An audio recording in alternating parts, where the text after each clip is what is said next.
This ain't build a bitch. You don't get to pick and choose. Different ass and bigger boobs. If my eyes are brown or blue, this ain't build a bitch. I'm filled with flaws and attitudes. So if you need perfect, I'm not built for you.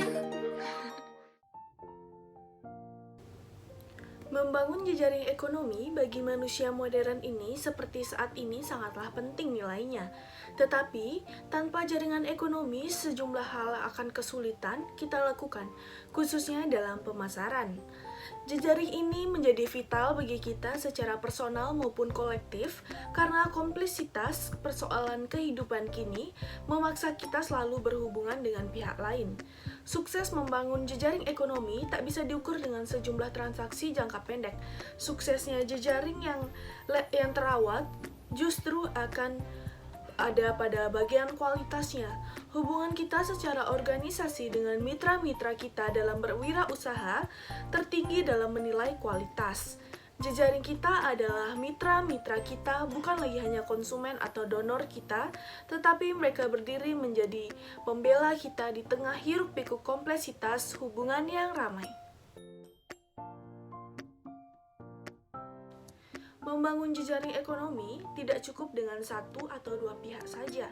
Kita membutuhkan puluhan, ratusan, kalau perlu ribuan jejaring ekonomi untuk bisa membantu kita dalam mencapai sebuah tujuan dalam suatu produk tertentu.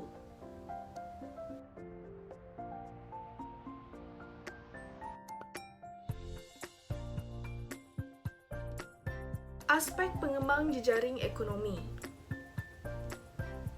Mulailah dengan membangun kepercayaan. Membangun jejaring ekonomi pada dasarnya membangun kepercayaan setiap perusahaan, karena sekuat apapun sebuah jaringan yang terjalin tanpa kepercayaan, ia terlaksana sarang laba-laba, rapuh, tak memiliki kekuatan apa-apa.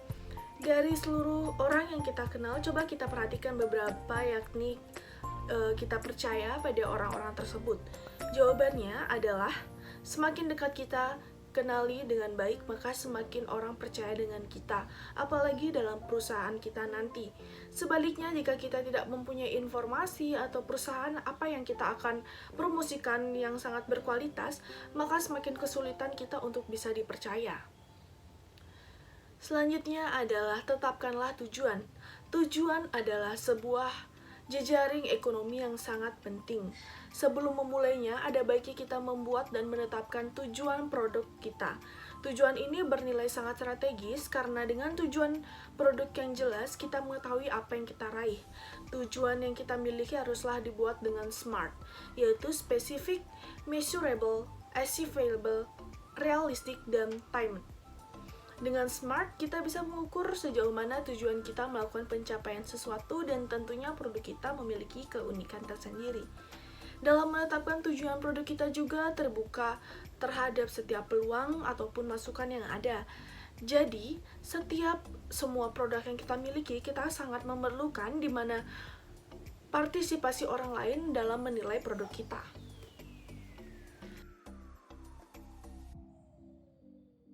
Seleksi kontak yang kita miliki. Dalam kaitan membangun jejaring ekonomi, kita tidak bisa bersentuhan dengan kontak kita, baik yang berstatus teman-teman, kolega kerja, anggota keluarga, dan berbagai kontak lainnya.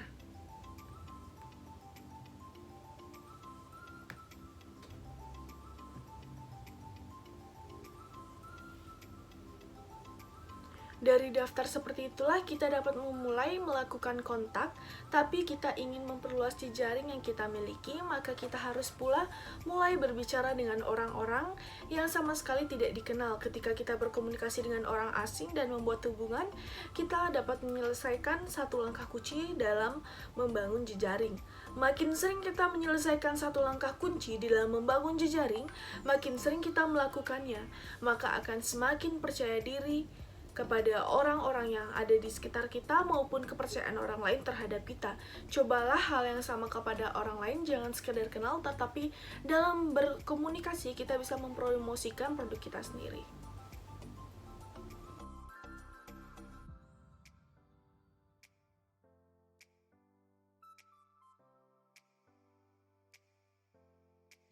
Selanjutnya, saya akan menjelaskan tentang hambatan dan manfaat pengembangan jejaring.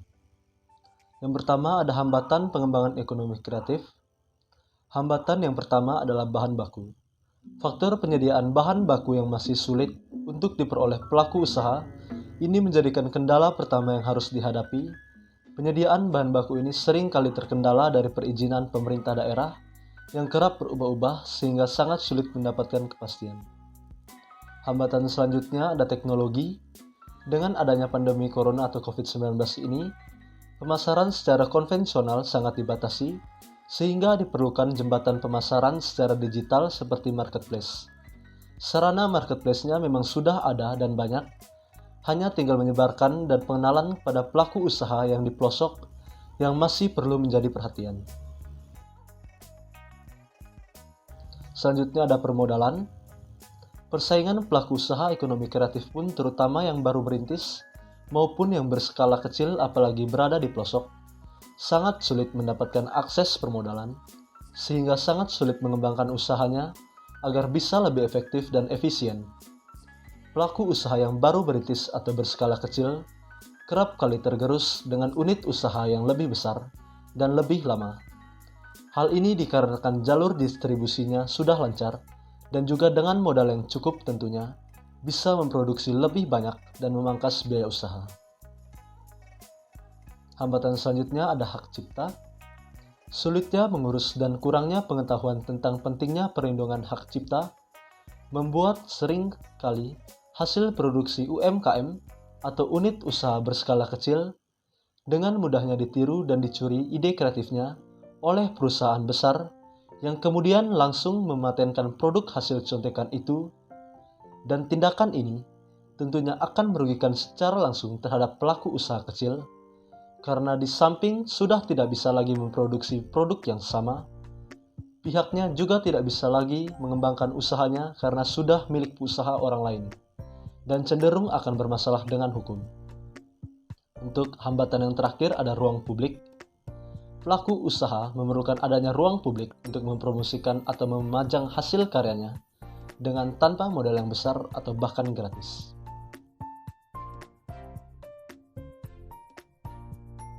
Selanjutnya ada manfaat pengembangan ekonomi kreatif. Manfaat yang pertama membuka lapangan kerja. Semakin banyak inovatif dan kreativitas yang dilakukan dalam bisnis, maka tidak luput pastinya akan terus menciptakan produk-produk baru yang akan dijual. Sehingga jika semakin banyaknya produk yang akan dijual dan dipromosikan, maka semakin banyak juga tenaga ahli yang kita butuhkan. Selanjutnya, inovasi baru berkembang cepat.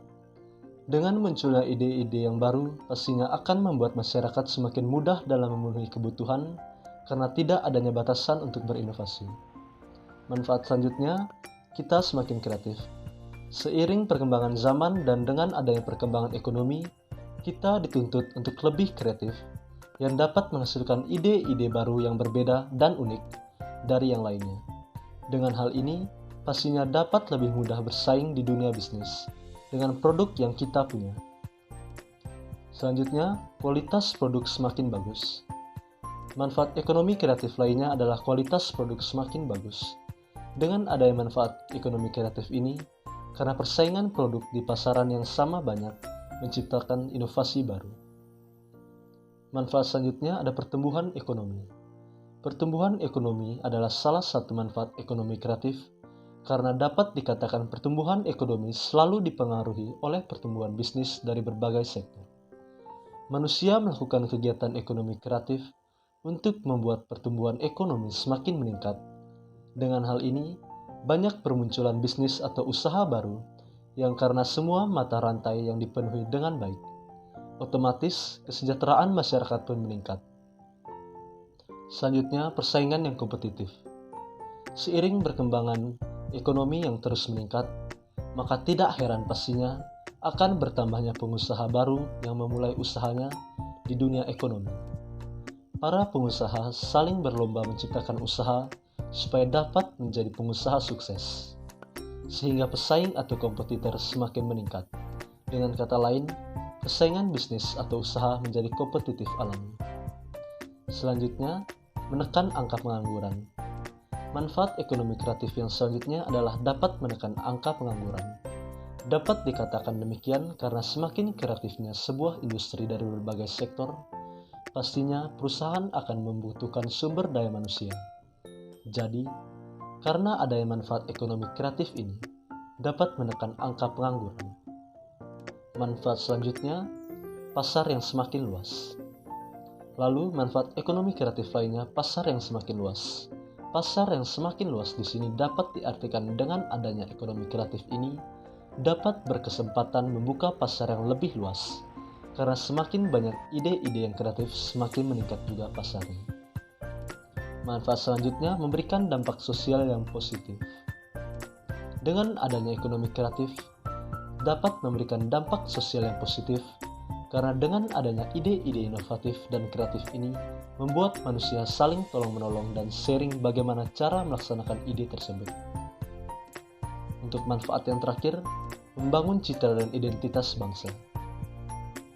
Manfaat ekonomi kreatif yang terakhir ini adalah dengan adanya ekonomi kreatif, dapat membangun citra dan identitas bangsa. Karena semakin kreatif dan inovatif masyarakat suatu bangsa, maka semakin baiklah citra dan identitas suatu bangsa tersebut.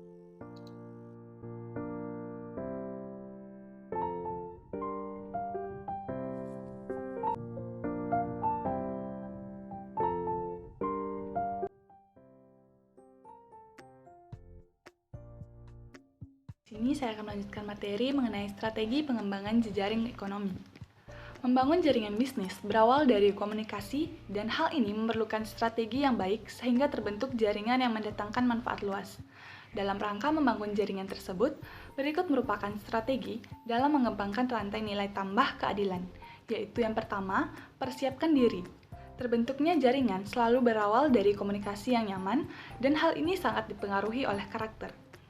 Yang kedua, ada karakter rendah hati, di mana capaian bukanlah alat kesombongan diri, tetapi justru sebagai media untuk membangun kerendahan hati.